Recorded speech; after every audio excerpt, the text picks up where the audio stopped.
Leadership isn't just changing, it's evolving in ways we're only just beginning to imagine. And women, we're not playing this game anymore. We're the ones reshaping the entire field, building models, movements, and businesses that serve more than just a few. On the She Leads podcast, you'll hear real conversations with women who've broken through all kinds of barriers: revenue, identity, borders, and expectations. There's no sugarcoating here, just the truth, told by those who are living it. I'm Adrienne Garland, entrepreneur, strategist, educator, and creator of live experiences, gathering women leaders together for over a decade. And this is the She Leads podcast. Hi, everybody, and welcome back to the She Leads podcast. I am so excited to welcome my next guest. Her name is Maddie Pollack, and she was a speaker at She Leads Live in LA. I cannot wait to talk to her because she's an integrative nutrition health coach, a hormone health coach, and of course, a yoga instructor. After surviving cancer at 25 years old, which I am sure was incredibly harrowing, she dove into the world of wellness and received her hormone health coach certification, which changed her life forever in the best way possible. Maddie works one-on-one and in group settings with clients to help them balance their hormones naturally, lose weight, live in tune with their cycles, and become more confident in their bodies. This is what we need as women entrepreneurs. So, through the pillars of nutrition, movement, and mindfulness, Maddie emphasizes a whole body approach with her clients, and she's passionate about helping women live in sync with their bodies instead of fighting against them. Welcome to the She Leads podcast, Maddie. Thank you. Hi, Adrienne. I'm so excited to be here. Hello. Thanks for having me. I am so excited to see you again. It was so incredible to Me meet you and too. hear from you on the panel at She Leads Live in LA. Yes, it And was so fun. gosh, it really was fun. It was fun. It was Mhm. informative. And so many women can just, relate to these transitional periods in our lives when Mhm. we are launching, growing businesses, and then we start going through other changes. And I want to dive Mhm. into that. But before we do, I want to talk about you. You are Mhm. an entrepreneur yourself, and you got into what you're doing today for a very Mhm. personal reason. So Yeah. I'd love to hear your story so Yeah. that you can also just encourage other people too that might be going through challenges that, hey, it's Mhm. possible to, turn things around and lean Mhm. into things that are important to you and build a business around it, quite frankly. Yeah. So let's hear Yeah. about you, Maddie. 100%. Okay, amazing. Yes, well, thank you again so much for having me here and at She Leads Live. It really was so fun. So you mentioned previously, at 24, I was diagnosed with cancer, Hodgkin's lymphoma. So that was about now 7 years ago. I'm 31 now. So I went through chemo and radiation. And at 25 was when I was deemed cancer free, essentially. Amazing. And so that was kind of like during treatment, you're kind of in survivor mode, right? You're like, okay, I'm going to get through it. Like, I'm going to get out on the other side. I'm going to live my life to the fullest, all these things. And then treatment ends, and you're like, holy shit, what just happened? Like, Yeah. it's a very traumatic experience, all of it. And so that for Yeah. me was when I started to really dive into like my own physical and mental health because I never really was like healthy at all. I was like binge drinking every weekend, working in marketing, really unhealthy, like eating Taco Bell. And after I was just like, okay, clearly something isn't working. Like clearly my body is not liking what I'm doing. So I need to start to Mm. shift things in order for this to never happen again and to hopefully avoid issues, in the future and long term and to just like feel better. I had a lot of like physical side effects as well after treatment. So that's when I dove into kind of health and wellness and I found a health coaching program. And so I did that. It was a year-long program and it just like changed my entire life. Like for sure for me, it just taught me how to eat well, how to take care of my body from a holistic perspective, how to practice mindfulness and reduce anxiety naturally. I'm just an anxious person in general, and cancer definitely didn't help that. So, really having these like new practices was really, really important. And then it also caused me to like change my career fully. So, Yeah. like I said, I was in digital marketing before, and I remember being at a conference for like a Microsoft conference and being like, I do not care about any of this. Like, what am I Right. doing with my life? Oh, yeah. Oh, listen, I have had those moments for sure. Yeah. Like, what are we talking about? Who cares? I want to help people. So that was a big Yeah. part of it too. And so, yeah, I started my work as a coach working with cancer survivors actually after treatment. I still do that today, but I've switched my Mm, practice a little bit or shifted it. And so then a couple years later, I, felt like I was eating healthy, I was working out, I was coaching, and I still didn't feel amazing in my body. Like my period never really came back after treatment. Had mm, really high anxiety. I couldn't sleep through the night. I was bloated. I felt like I was gaining weight. I was getting headaches every day. And my mm. doctors, were like, everything looks normal. So I don't know, you're good. Oh, But then I know the worst. I'm like, I know it's that is not, the worst. things are not normal. Yeah. So I went to a naturopath and she did all my blood work and she was like, you have PCOS and your hormones are a mess. So we need to Wow. fix them. Yeah. So that's Now, what let kind me of just like drove me ask to the hormones. let me Yeah. ask you a question before, cancer and the treatment and everything. Had Yeah. you been, like have you had you had regular periods? Like, did everything change due to the treatment? No. So I always had a regular cycle. So my period never Okay. even like started naturally. I was put on birth control at 15. So my period would Oh. start. So, I mean, ideally, that would have been a sign, and my doctors, maybe should have looked deeper into it, Hmm. but that's usually not the case. So, no, so I've always had irregular periods. And I would kind of sometimes, like prior to cancer, be a little worried, like, what if I want to have babies, like, whatever. And they were like, oh, we'll Yeah. like deal with that when, it's time. Yeah. So I would just be like, okay. But then, after becoming a health coach and really being connected to my body more, I was like, this is like clearly a sign that something is off. Like I really do Mm. want to like solve this issue. Yeah. So how did you dive into finding out what was really going on? So it was Hmm. working with the pathic Hmm. doctor, and she Hmm. said your hormones are out of whack. What did Hmm. you do in order to sort of get everything back in alignment? Yeah. Yeah. So that really like, I thought it was just so interesting. And I was like, how do we not like understand this about our own female bodies? So then I went back to kind of the school or program that I did and I got my hormone health certification. And my mind was like literally blown. Like it's unbelievable how much we don't know about our own bodies. So I Yeah. did change quite a bit, but it's been like 2 years. It's taken time for me to like implement all of these new habits and strategies. One of those was not drinking coffee on an empty stomach in the morning. Mm, I know I mentioned that as She Leads, and it was, yes. That was a yeah, mind-blowing one because it's what everybody yeah, does. yeah, exactly, Yeah. totally. And that's what I've done forever. But it makes the biggest difference when we needed to eat protein before the coffee. Because essentially what we're doing is we're like punching our adrenal glands in the gut when we have coffee and caffeine first thing in the morning and spike our cortisol, which just kind of keeps our cortisol elevated all day and then leads to a lot of other issues down the line when we're doing that every single day. We're just basically keeping our body in a state of like fight or flight. Yeah. So, So that's a great tip to just kind of put out there for everyone, yeah. right? Hmm. Not just young women, older women, whatever we're going Everyone. through, perimenopause, menopause, it's everyone. Yeah. So just be Yes. careful about starting your day with a cup of coffee. Yeah. It's not that you Exactly. can't Yeah. have it in the Yeah. morning, but you really Totally. should have protein in your system first. 100%. Yeah. It makes seriously the biggest difference. Yeah. And now I literally can't have coffee on an empty stomach or I get a headache immediately. So your Wow. body will like adapt and you'll notice a huge, huge difference once you start doing it. I like to always have like breakfast prepped. So I make these like breakfast biscuits or egg bites or whatever. I always have something prepped in the morning that I can just like quickly warm up, eat, and then, have my coffee right after.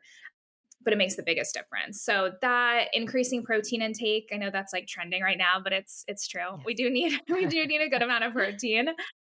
Ideally, about like 25 to 30 grams of protein per meal. That's made a huge difference for me. And then also really changing my workouts. I used to do like HIIT classes, I used to run, and I've switched that a lot to more yoga and strength training to again really help control my cortisol and calm the nervous system. Because those kind of really high intensity classes are doing the same thing that the caffeine is doing. It's keeping us in that fight or flight state. And if we're already in that state because of owning a business or being a mom or just being busy, then we don't really need those like cortisol driving workouts. In addition to that, they're actually doing the opposite effect of what we want them to do. Gosh, it just goes counter to so much of, what we've Mhm. read in Shape magazine, I right? know, And exactly. Yeah. It it's really interesting that when you do those very intense workouts that they're actually counterproductive. And Yeah. to me, it went off in my brain. Yeah, you are literally stressing your body. Also doing Yeah. like those long runs, even like marathon runs Mhm. or Mhm. not that they're a bad thing to do every once in a while, but if you're Right. keeping your body in a state of fight or flight, then that's gonna Mhm. increase your cortisol, which Yeah. that's the thing that is preventing so many people from, losing that bloat and then Yeah. that just feeling of, like, pain in the joints and all of it. Exactly. And it's like Mhm. we're doing it to Exactly. ourselves unknowingly. Right. Yeah, unknowingly. And it's just it's unfair too because like we're not taught any of this. Like No. we are also taught to like live like a man, like work really hard, work late hours, don't get sleep, like your business should be your entire focus, work Yeah. out really hard. Like all of these things that just don't work for women's bodies. Like they really really don't. And we just are setting ourselves up for kind of disaster later on when we don't pay attention to it. Gosh. So what is I mean, I don't even really know how to formulate this question, but I Mm, almost want to know like what is the origin of that? So, mhm. back in cave people times, Mhm. why is it quote unquote, I'll just say maladaptive for women to be in that state of stress? So how Yeah. did it help the tribe for women Yeah. to maybe be a little bit more calm and Yeah. long-lasting, sustainable type of energy versus the sprints of energy. Right. Yeah. Well, I'll explain a little bit like the science behind how cortisol is impacting all of this, right? Because I think that can be helpful because we haven't, our world has evolved so much and so quickly around us, but we as humans really haven't. The way our brains work, the way our bodies work, like they haven't really changed since hundreds of years ago. And what's happening essentially when our cortisol, our stress hormone, is elevated consistently, that's telling our brain to shut off other processes in the body. So that Mm, includes our metabolism, that includes progesterone production. And when we're not producing enough progesterone and estrogen balance each other out. So if we're not producing enough progesterone, we likely have estrogen dominance or too much estrogen that our body isn't able to detox. And mm, so that high estrogen, which leads to all of kind of those symptoms that a lot of my clients experience, that I've experienced in the past, which is that high stress, can't sleep, inability to lose weight, weight gain unexpectedly. All of these different things are because of those imbalances that are kind of happening. And we're just not taught that. Like, I've never no. been taught that besides obviously that I went back to like school for that Yeah. specifically. So we're just unfortunately not taught any of that. And a lot of like science or a lot of kind of like health studies have been done historically on men's bodies because women's bodies are too complicated because of our hormones and our hormone Yeah. fluctuations. So they haven't Right. treated it as like a control group. So Mm. that's why a lot of the things, HIT classes, keto, all of these kind of trends, a lot of the times work for men's bodies, but then they don't really work for women's bodies. Oh my gosh. Yeah. And you're so right. Hormones fluctuate. I know even, if you go one day for a blood test and you have your hormone levels checked, if you go, the next day or the next week or something, you Hmm. might have a completely different result. Hmm. So, how Yeah. can somebody who's going through these hormonal fluctuations and are Hmm. experiencing some of these, negative outcomes like not being able to sleep or even Mhm. anxiety, right? How Mhm. can someone recognize that it's not them, right? Yeah. It's their hormones, and what Yeah. actions can they take so that they at least say, "I know how to either lower my stress or balance my hormones," with on Mhm. their own almost, not I'm Yeah. not saying not to go to a coach, not to go to a Yeah. naturopathic doctor, but how can someone recognize that, hey, they might be in a high cortisol situation and they can do Mhm. something to calm it down. Yeah, yeah. So I guess I'll go through some of the symptoms first Yeah. that are pretty typical. So feeling kind of like tired yet wired at night, like you're exhausted, but your mind won't stop. That's a Mm, really kind of clear sign of high cortisol. So can't fall asleep, tired yet wired. Waking up between 2 to 4 a.m., also a mm, really big sign of high that's me. cortisol. Yeah, yeah. Honestly, most of my clients that come Every to me, night. that's happening. And that used to happen to me. That was what was going on when I went to see my naturopath. I was like, I can't sleep through the night. That, yeah, plays a huge role. So, those two things for sure. Again, that kind of unexpected weight gain, like you feel like you're doing everything right, but your weight continues to go up, especially around the belly, Mm, or inability to lose weight, kind of similar. Bloated all the time, frequent headaches or migraines, bad PMS symptoms. That was a big one for mm, me that like unlocked a lot because we're taught PMS is normal. Like we're mm. taught, oh, you're just getting your period, like mood swings, cramps, bloating. Like that's actually not normal. It's actually signs of hormonal imbalances and can be Oh completely gosh. avoided. It's crazy. Like I have pain-free periods now and they used to be terrible. So that's a really big one. And then irregular periods, irregular cycles is also a very, clear sign of hormonal imbalance. So those are the biggest signs and symptoms that I see and a lot of women experience. The things that you can do. So I'll maybe go through like each of those pillars just briefly if possible. So, Yeah. nutrition, I'll start with. I always start with nutrition with everyone because that's kind of the easiest one, quote unquote, to start to shift and the quickest one where we'll start to see changes and results. So, first thing, protein. Have again at least 25 to 30 grams of protein per meal. The balance of the plate is very important because blood sugar regulation is very, very important for hormone balance.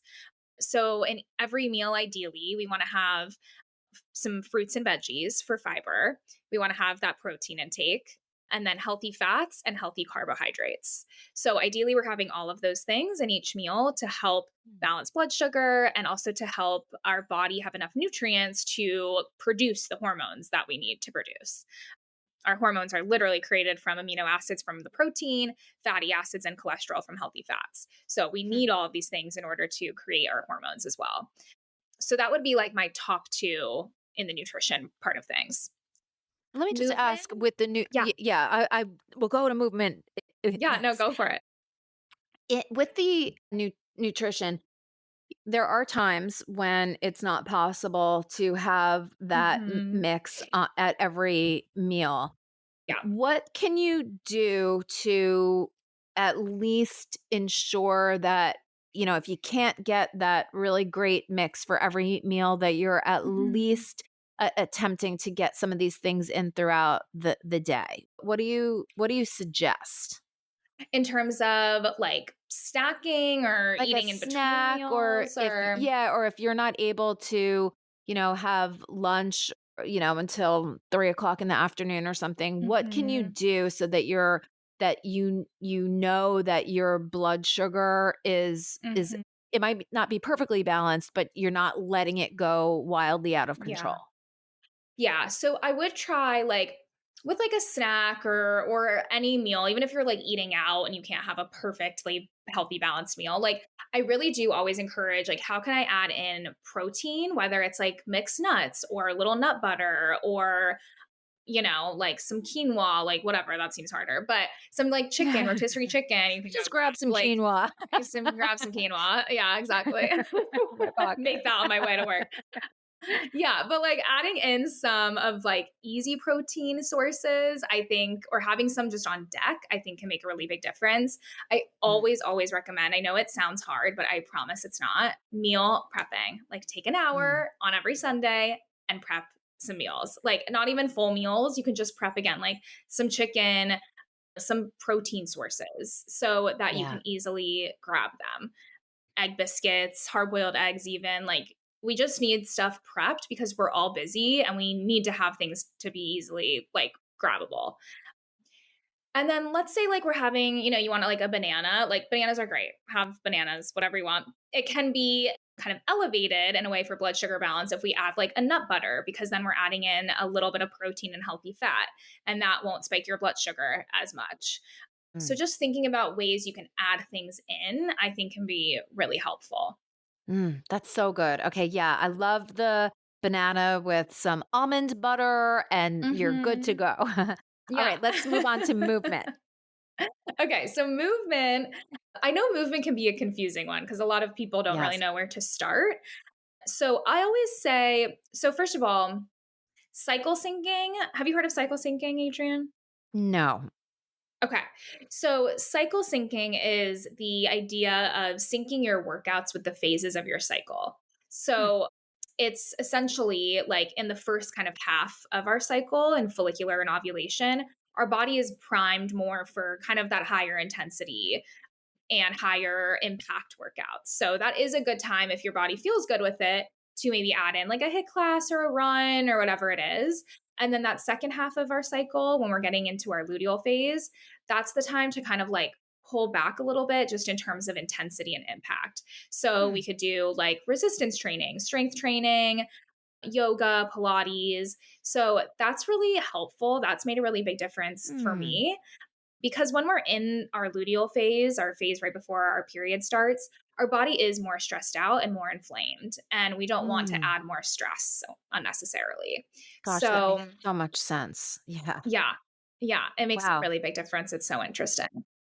So let me ask the question for the older ladies, including myself. So Yes. as you're getting into menopause and you don't Hmm. necessarily go through those phases, or those phases are incredibly erratic, Yeah, what are some suggestions? Because you're not going to yeah, know whether you're yeah, in the first half, second half, whatever. totally. Who knows? Yeah. Yes. So, my suggestion there is strength training. Mm, Strength training is so important for all of us, but especially as we age, because as our estrogen starts to drop, our kind of bone strength starts to decline, right? And mm, so we really need to support that with muscle. And so strength training is super, super important. And there are so many ways. Like, I know it can also sound intimidating yeah. sometimes of like, well, where do I start? There are so many free resources now on YouTube. You can literally go to ChatGPT and say, like, give me a dumbbell only strength training workout, and it will give you a workout. Like, I use it all the time. Amazing. Wow. So there are ways to do it with just like a pair of dumbbells and a yoga mat, and free ways to find workouts to do, you know? So I have some like, influencers that I follow that I love that give free workouts every week. So there are lots of resources out there. You just kind of have to search if you don't know where to start.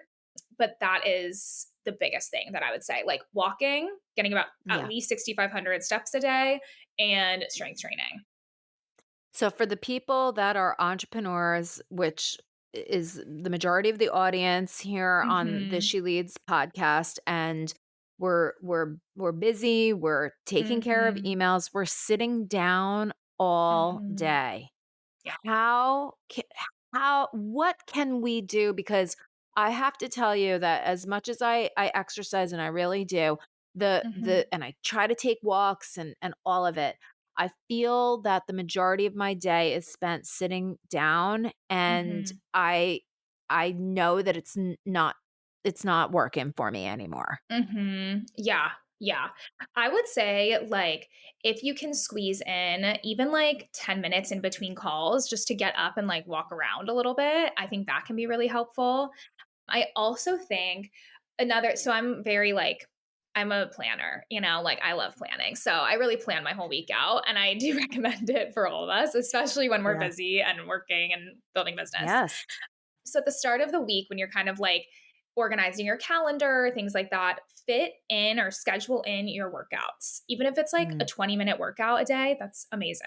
you know? So, Yeah. like 20 minutes in the morning, I'm going to go on a 20-minute walk at 2. I'm going to take this call while I'm walking. So, like, really think about it. It takes maybe 10 minutes to just take a moment on a Sunday and schedule out your week, including the workouts. I think that's like the most helpful thing, because if you're like me, like I live by my calendar. If it's not on my calendar, it's Yeah. not happening, It you doesn't know? happen. Yeah. Yeah.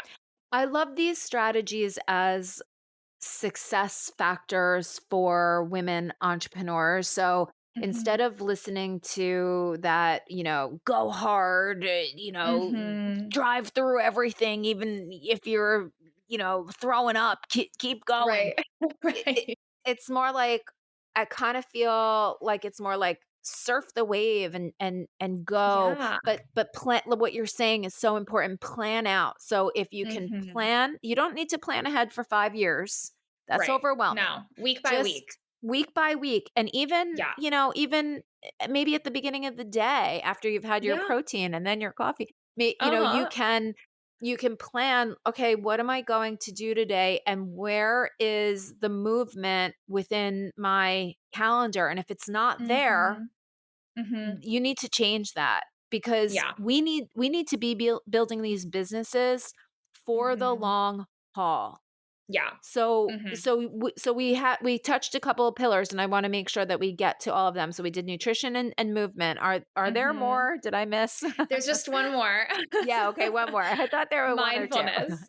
Mindfulness. We love Yes. mindfulness. Yeah, yeah, that's a huge one. And I find that that one is the first one to kind of fall by the wayside when we get busy Mm, and when we are stressed, even though that's kind of like the one that will calm our stress. It's interesting. Um, yeah.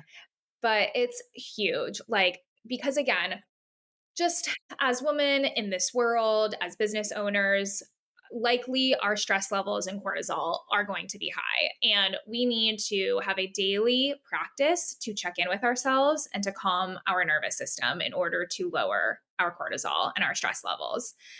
And that daily practice can look like whatever feels best for you. Everyone is different. For me, I love to like meditate in the morning, 5 minutes, nothing crazy. I like to journal a little bit. I like to read for 10 minutes and then like go on with my day. Sometimes I'll do some gratitude journaling at night. But those practices where, again, you just take a few minutes to check in with yourself, come back to yourself, are so important, where you can just like breathe and calm the body down. So that is the third pillar and like potentially the most important, even though a lot of us don't think about it. Yeah. And it occurs to me that you could pair together that afternoon 20-minute Yeah. walk with Yes. some mindfulness and deep breathing techniques. Mhm. And I Mhm. do, it's so funny. I've actually been listening, and I know he might be a little radical, but I've been listening to Joe Dispenza Yeah. No, I love him. lately. He's, Mhm. it's fascinating, but this idea of, what anxiety is, right? Mhm. It's your mind is in the future instead of in Yes. the The present. present. And Mhm. then so he talks so much about we're either reliving the past or trying to project what's going to happen in the future, and we don't Mhm. live enough in the moment. Yeah. And I find that so fascinating. Even this morning, as I was Mhm. listening to him and walking my dog, because you got to pair everything together at the same time. I did say to myself, like, I truly live in such a beautiful place. I live near the Mhm. water. There's Mm. greenery and beautiful trees everywhere. And, then there was a hawk that flew above my head this morning. And, I'm like, my gosh, like, Yeah. it's beautiful, you know? Mhm. Yeah, totally. I know. And we like don't even let ourselves enjoy it. So like most of the time. Right. Right. Yeah. And it's like Mhm. if you can just like I'm walking like in the yoga class that I go to, she talks about Mhm. the easiest thing to do when you're trying to do any type of breathing is just saying to yourself, I'm breathing in, I'm Mhm. breathing out. So that you're Mhm. just aware of exactly where you are and what you're doing, and it's Yeah. not hard. And Yeah. that's the key too. Like Yeah. because there's another, I don't know, I would love to hear your opinion on this. There's almost Mm, like I in the pursuit of de-stressing, we stress ourselves out. 100%. Yeah. For sure. Yes. Wow. Yeah, it's true. Cause and I hear so much like all the time, I'm bad at meditating. I can't meditate. And it's like, I think we get this, yes, we put pressure on ourselves for everything. And clearly I do it too. Like every single thing, right? We need to be perfect and we need to be doing it right and whatever. And literally, the practice of meditating is just the practice of continuing to come back to the present, even if it's every other second. Like your mind is going to Okay. wander, you come back. Mind is going to wander, you come back. And I love that practice of like, I'm breathing in, I'm breathing out. Because then all you can Yeah. focus on is that breath. And that breath, the deep belly breaths, literally tell your brain, I am safe, I am calm, I do not need to produce Mm. cortisol. So that keeps your body Mm. in that rest and digest mode, which is what we're kind of aiming for, as often as we can. Like, we're not going to be in that mode every single day. That would be amazing, but we're just not going to be there. But Right. if we can get to that mode at least once a day, like, it's huge. It makes the biggest difference. So fascinating. And, it's like sometimes you have to hear things many times for it to really Mhm. hit. And Mhm. this idea of being in rest and digest, and that you can literally do something to get yourself there by doing that Yeah. deep breathing. I've heard that before. Mhm. And but it just hit me now. Like it gives you a physiological change that Yeah. can put you into that rest. And if you can Mhm. say, that's where, that's the place that I need to be more often than not, because Yeah. even though we're talking about cortisol and that it's quote unquote bad, it's actually not bad. It's Totally. No, we need it. bad to be there all the time Right. Yes. Yeah. Yeah, we need cortisol to survive, but most of us just are producing too much of it all the time. Yeah. because we're Yeah, and constantly it's in survival. right, constant in survival. Yeah. Yeah. And it's just like I think too the mindfulness piece of it, like it brings in how connected the mind and body are. They are so connected. Our body is constantly listening to our mind and how we speak to ourselves. Our mind is constantly paying attention to the body and how we're like clenched and running around and our heart rate is like elevated. So they're so, Yeah. so connected. And so, again, when we allow ourselves to have those practices, it allows that connection to strengthen and like start to really connect to your body and understand like, okay, yeah, like I'm really tired today, maybe this is what I need instead of this, like honoring the body. We're just constantly pushing past all of these signals that our bodies are telling us until it gets to a point where we like absolutely have to listen. We have no other choice. Yeah, and that is not good when you're building a business.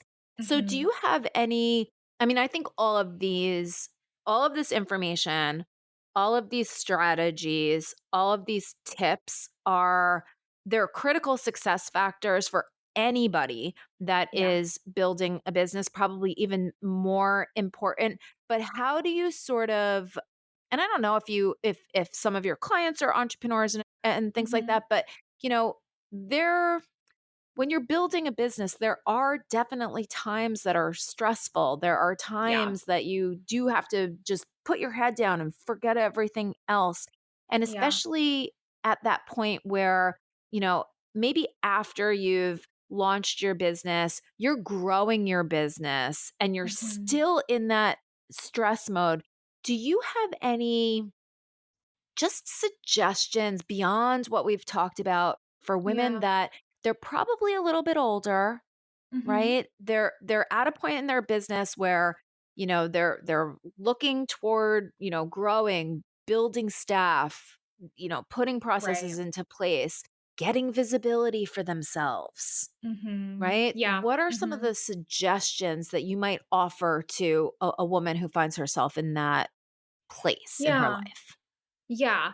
Well, I think also too, like, I think just remind yourself that you don't need like taking time for yourself, just for yourself, not for your business, not for anyone else, is so important. Like, if we're not filling our own cup up, we literally cannot fill anyone else's. I know we hear that a Mm, lot now, but it's so true. Like you have to take care of yourself because no one else is going to do mm. it for you. Oh, So I think that's just like number one to remind yourself. And then I think to have some non negotiables, right? Like, mm, I don't think that there should ever be a time where you're like, I'm so, a week, I get it, a week, 2 weeks, maybe. But if you go months on end without working out and moving your body intentionally, like, there's something wrong. You need to take a step back and you need to be real with yourself. Like, I don't need to push my, like, what is this actually doing for me? Maybe my right. business is growing, but for me, like, you are not your business. You still need to take care of yourself and your body.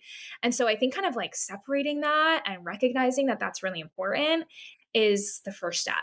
Like, really Mm, understand how to take that time for yourself.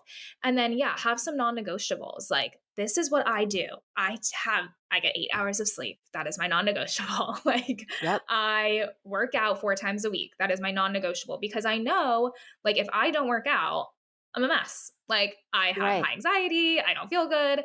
So, having those non negotiables and fitting them into your schedule in a realistic way, I think is really important and hopefully like an actionable kind of takeaway.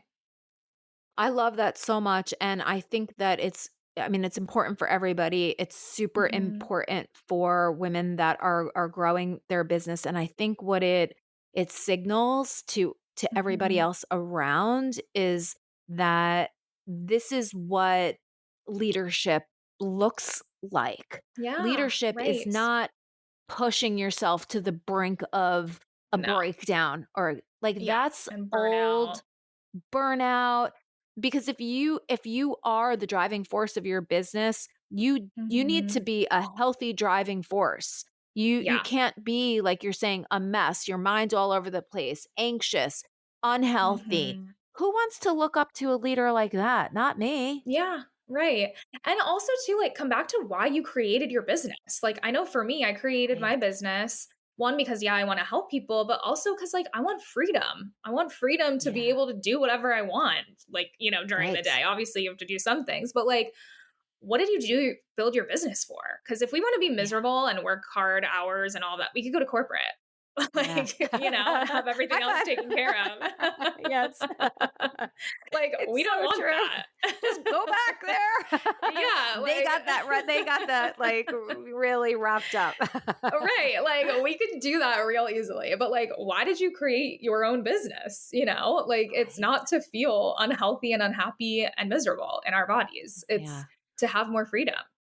Yeah. And I think that that is something that as women entrepreneurs that we make sure that that is part of our business from the very beginning so that we Yeah, don't even get into that exactly. place.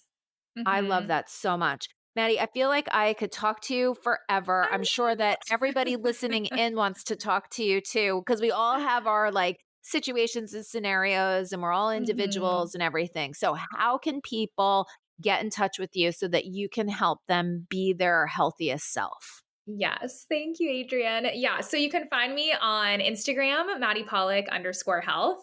Also, my website, maddiepollackhealth.com.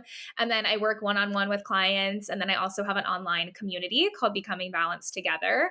And it's like my favorite place on the internet. You get weekly meal plans, workouts, mindfulness practices. So we do all of it all together in community, which is just amazing. So, yeah, I that's where you can love find that me. so much. We'll include all Thank of you. those links in the show notes and I just thank you so much for spending time with me here today and giving us all the Yes. goods, all the goodies. Thank you. Thanks, Adrian. I appreciate you so, so much. This is so fun.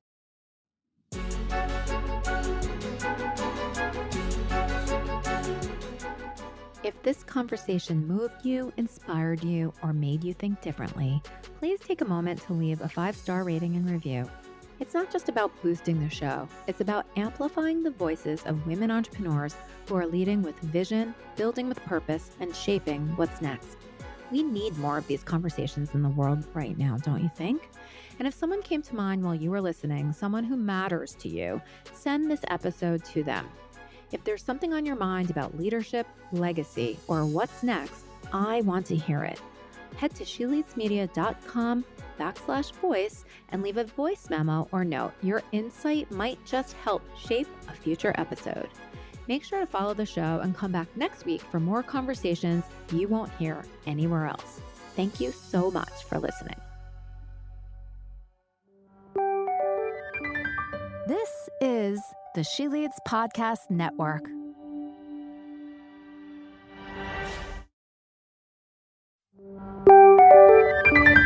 This is the She Leads Podcast Network.